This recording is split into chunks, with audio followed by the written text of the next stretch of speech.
And the other one is peeking your head out the far side.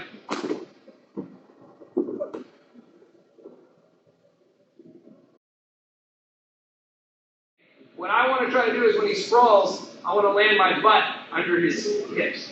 Okay, so when he circles and sprawls, I want to go here. Does that make any sense? I know you're looking at me like, I don't know why I would do that. All right? And I'll show you right now. So the moves that we're doing, as he circles, I'm going to jump, and I'm going here. Okay, now, we have two finishes. We can keep our head here, swing the head up for a cradle, or I'll pop him over the top here. When I hit my high crotch, Jesse swirls in a circle, I drop my butt under him, I'm going to lift. Here.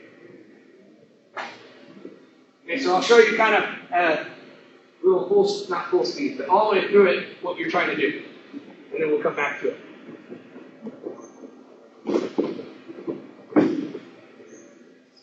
And the other one is peeking your head out the far side.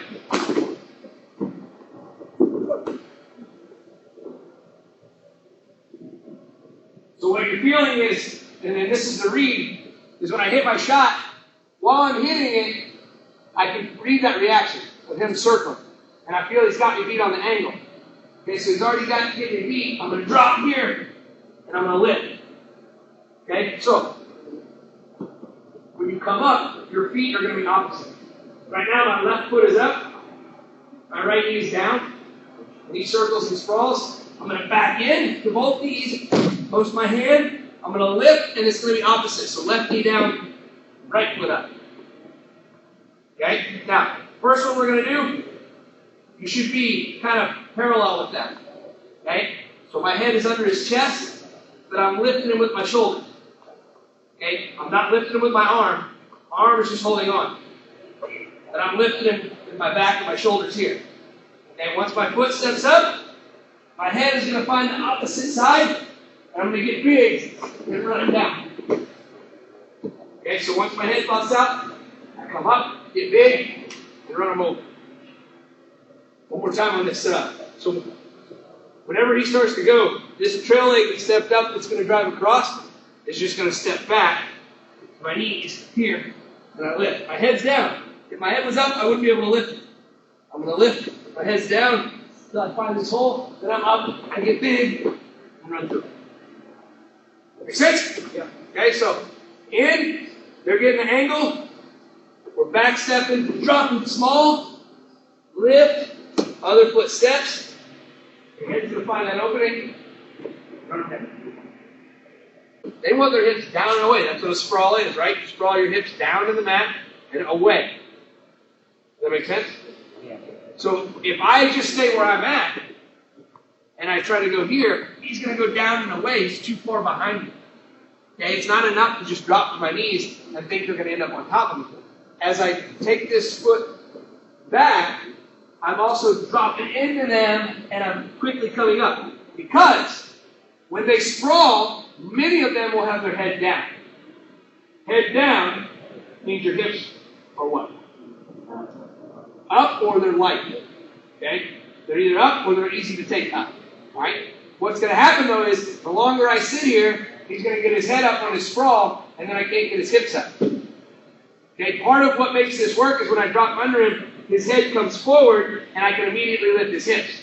Okay? But even if I do this right, so if Jesse sprawls and I get ready to beat, if I wait a second and he lifts his head and starts trying to go backwards, that's going to be really hard to lift him. Alright? I needed to lift him when he was falling over forward, and I come up and get his feet off the mat. Okay, that's the whole purpose of this, is to get the feet off the mat. Take away scrambles by getting feet off the mat. Understand? That's why when we hit single leg, we're trying to drive up, get the foot off the mat.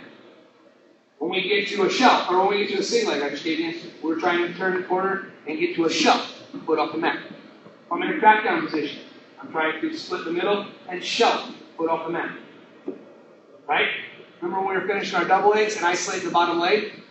Pull it in, off the mat. Rotate them to the back to our turn. All of our finishes come from feet off the mat. Okay? So we're focusing on two things that I need you to really focus on. Okay? Your head does not hit the mat, and their feet come off the mat. Those are the two things. Okay? The next one we're going to do is you're just going to split the middle and go out the back door.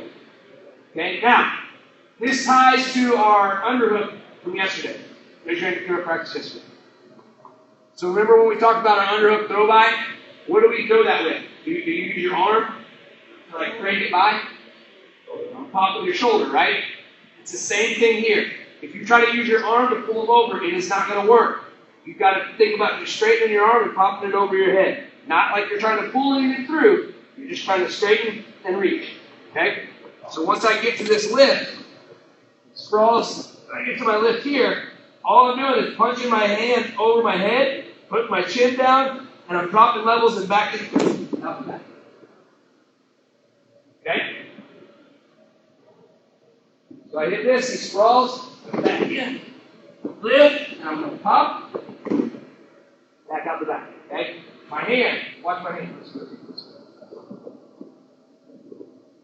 So here, when I pop him over, my hand is going to keep a hold of this quad, and my head comes out, I'm going to pull him back into me. This hand here. Alright?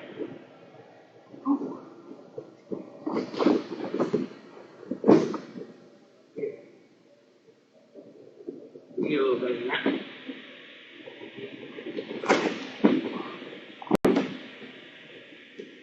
Got it? Yeah. 1, 2.